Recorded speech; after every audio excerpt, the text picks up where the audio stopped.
A surprise announcement from the Nobel Committee. President Obama was named the winner of the Nobel Peace Prize. The award is given to encourage the president's initiatives, which include cutting nuclear weapons, easing tensions with the Muslim world, and emphasizing diplomacy. It was a decision that shocked even those in the audience. The Nobel Peace Prize for 2009 is to be awarded to President Barack Obama for his extraordinary efforts. Obama was nominated less than 2 weeks into his presidency to meet the February deadline for the prize. The Nobel Committee did recognize that so far Mr. Obama's measures have not borne any fruit, and we certainly agree with that. But at the same time, we congratulate him, and we congratulate him for the promise of bringing peace and encourage that perhaps we could get rid of nuclear weapons and we could stop Iran from getting a nuclear bomb. We could see peace actually come to the Middle East. We could have better relations with Arabs in the Middle East. We could have all of these things. But again, I tell you, Terry, you shake your head on this one. How did he get nominated just 2 weeks into his presidency, and why is this so focused on the promise of the presidency rather than the results so far? Could have doesn't seem like it should be the criteria for winning the prize. I mean, has done would seem like that ought to be what it's premised on. Well, if I were advising him, I would say you might want to turn it down and say, reconsider once these things come to be. Wendy Griffith has more from the CBN Newsroom. Wendy? Gordon, the House of Representatives has passed a controversial hate crimes bill giving new protections to homosexuals and other groups. But Christians warn the bill could have a chilling effect on the freedom of religion.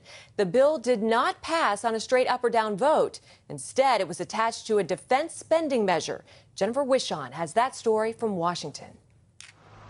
Although the legislation is designed to help U.S. troops, I sadly urge my colleagues to vote against the defense authorization bill. That's because supporters added the hate crimes bill to the defense package. Hate crimes legislation adds homosexuals and transgendered Americans to the list of already protected classes of race, religion, and national origin. Supporters say the bill is necessary. Between 1998 and 2007, more than 77,000 hate crime incidents were reported, and the trend is up for hate crimes based on sexual orientation. Texas Congressman Louis Gohmert says Christians denounce violence against anyone, but argues there are already laws on the books to deal with such crimes that are in many cases tougher.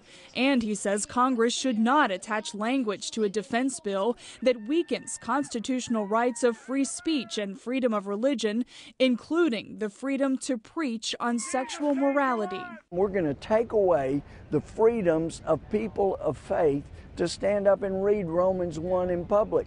Because if you read Romans 1 in public and you get to verse 25 and some nut hears that and goes out and commits an act of violence, you can be arrested because you induced him. Some late changes were made to the bill to strengthen protections for religious speech, but not everyone believes they're enough. The full Senate could vote on it as soon as next week. President Obama has said he will sign it into law. Jennifer Wishon, CBN News, Washington. Flash floods and mudslides in the northern Philippines have killed well over 160 people, and that number expected to rise. That brings the overall death toll to more than 450 people. The Philippines is experiencing the worst flooding it's seen in 40 years, caused by back-to-back typhoons. Non-stop rain is making rescue efforts difficult.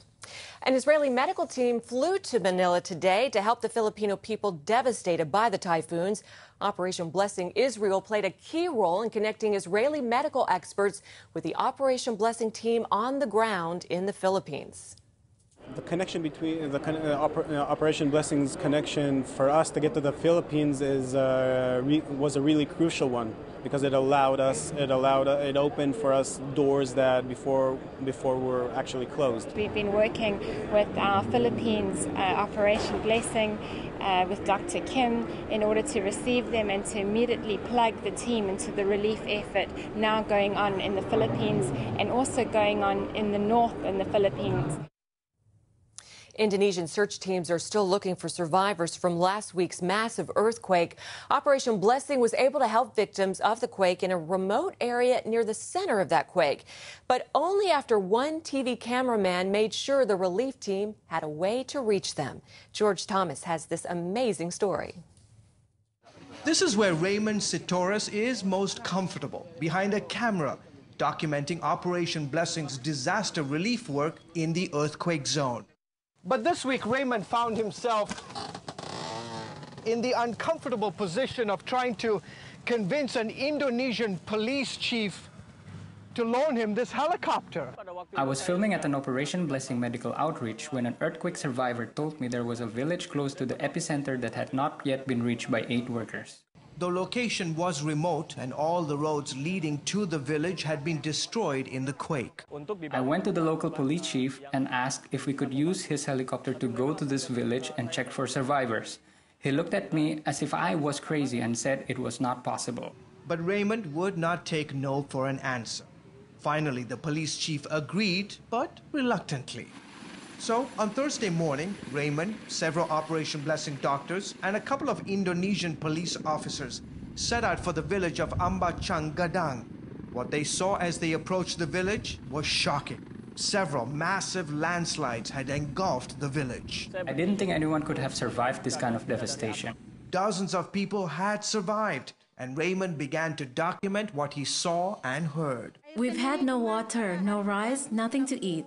We've been living on coconut juice for the last 5 days. Everywhere Raymond pointed the camera, there was devastation. Homes completely flattened, roads split in half. 17-year-old Zaino Abiu was caught in one of the landslides.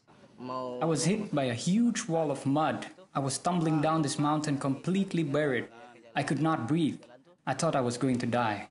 Raymond met another survivor, 49-year-old Emira. She too had an amazing story. This is what's left of my home. In seconds, it was all gone, flattened by the earthquake. The police officer asked the villagers what they needed. We need blankets, we need rice, tent, food, water, clothes. That's when the Indonesian police chief, who had been so reluctant to help, turned to Raymond and the Operation Blessing team and smiled. Minutes later, the helicopter was making the return flight to base. An hour later, it was back with boxes of relief supplies from Operation Blessing. Today is the first time that I will have a meal because of you. The Operation Blessing doctors immediately set up camp and began to examine each villager. For the man behind the camera documenting the moment, there was a sense of personal satisfaction, but he refused to take credit. The real heroes are the men and women who volunteer for Operation Blessing and those who make it possible to help my people who are suffering. Operation Blessing had favor not just with the villagers. Thank you, Operation Blessing. Thank you. And also with the Indonesian police force. The police chief told me that whenever we need to ferry supplies, we can count on them and they will let us use the helicopter for free. George Thomas, CBN News, Padang, Indonesia.